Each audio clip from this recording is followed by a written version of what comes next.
Roger Alford was a 3-year letter winner at offensive guard for the Mountaineers from 1963 to 1965. He took part in the memorable 63-48 win over Pitt in 1965 and was a member of the WVU team that participated in the Liberty Bowl against Utah, the first time a West Virginia team played indoors. But one of the most important aspects of Alford's career was, along with Dick Leffridge, breaking the color barrier at West Virginia University. He was the first African-American student-athlete to receive an athletic scholarship at West Virginia. Alford went on to earn 4 degrees and distinguished himself as a dentist and humanitarian. Olivia Bradley was a 4-year standout for the Mountaineer women's basketball team. Bradley was selected 4 times as an All-American and 3 times to the All-Conference team, but her most notable accomplishment was her rebounding.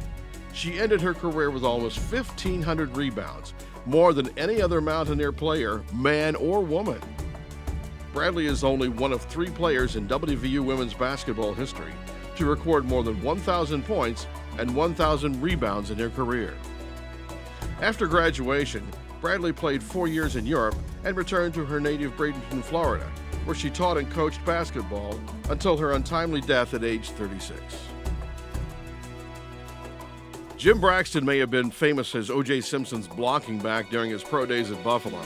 The WVU fans will always remember him as a physically imposing athlete on the field and a soft-spoken, gentle person off of it. In his first 2 seasons as a Mountaineer, Braxton was a bruising rusher, leading West Virginia in rushing his junior season with 843 yards on 199 carries, as WVU went 10-1 and won the 1969 Peach Bowl.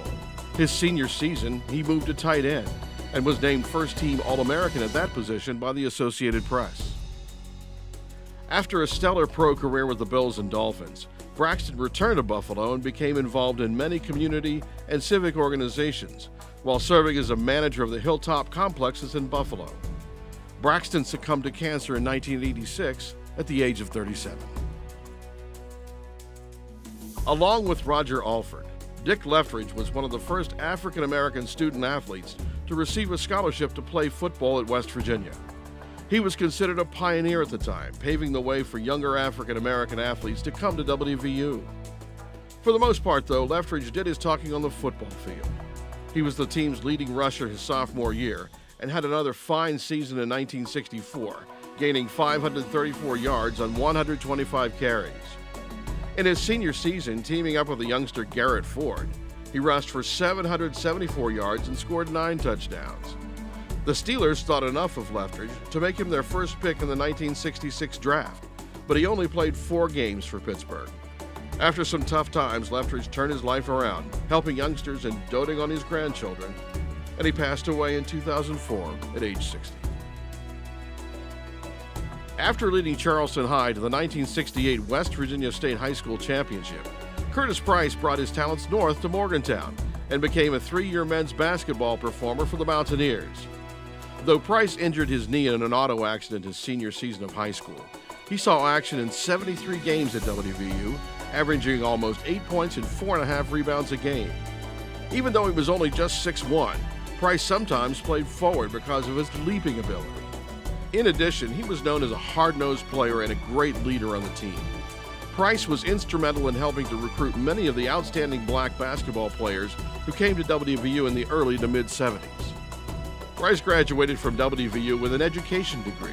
He coached a bit at West Virginia State before going to work for Governor Jay Rockefeller as his Director of Affirmative Action. In 1986, he took a position with the Job Corps, working throughout the country before returning to Charleston. Price died about 2 years ago at age 63. James Jimmy Stevens attended Morgantown High School, where he won the state championship in the 120-pound wrestling class his senior year. As a freshman at WVU, he moved up to the 137-pound class and was a member of the West Virginia team that won the 1967 Southern Conference Wrestling Championship. Stevens also won the 1967 Southern Conference Championship in his weight class. Ben Williams was a 3-sport star at his native Wilmington, Delaware high school and had a great desire to come to West Virginia and play football. By all accounts, Williams had a strong arm and an outstanding foot speed. Bobby Bowden, his coach at the time, said he had more talent than any quarterback in school history. And on October 27, 1973, Williams became the first African-American student-athlete to play quarterback at West Virginia University. He played in several games during the 73 and 74 seasons, but eventually fell out of favor with Coach Bowden. His fate was sealed when he was moved to defensive back in his senior season, where he played sparingly. Williams remained in the area after his career at WVU, working in the coal industry. He then moved to Florida, where he suffered an aneurysm and passed away in 2013 at age 58. Ron Fritz Williams was one of a string of great guards that played for the Mountaineers through the late 60s. Williams played in 84 varsity games, scoring 1,687 points while shooting 44% from the field. He scored 20 or more points in half of those games, including 38 points against Wisconsin his sophomore year. For his career at WVU, Williams averaged 20.1 points per game. Williams led the Mountaineers to a Southern Conference championship in 1967. In the title game against Davidson, he set a tournament record with 15 assists. But Ron Williams would also be remembered as one of the first African-American basketball players at WVU when he and three of his high school teammates came to Morgantown in 1965. Williams went on to play in the NBA for several seasons with San Francisco, Milwaukee, and Los Angeles. After he retired, he coached at various levels, including at California and Iona, and Williams passed away in 2004. Pete Wood came from the far southern part of West Virginia, Bluefield, to play fullback for the Mountaineers. Woods' best season at WVU was his junior year. He was the second leading rusher on the team with 713 yards and 5 touchdowns.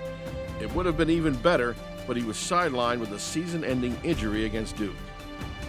For his career, Wood rushed for nearly 1,700 yards and 16 touchdowns, playing for both Jim Carlin and Bobby Bowden.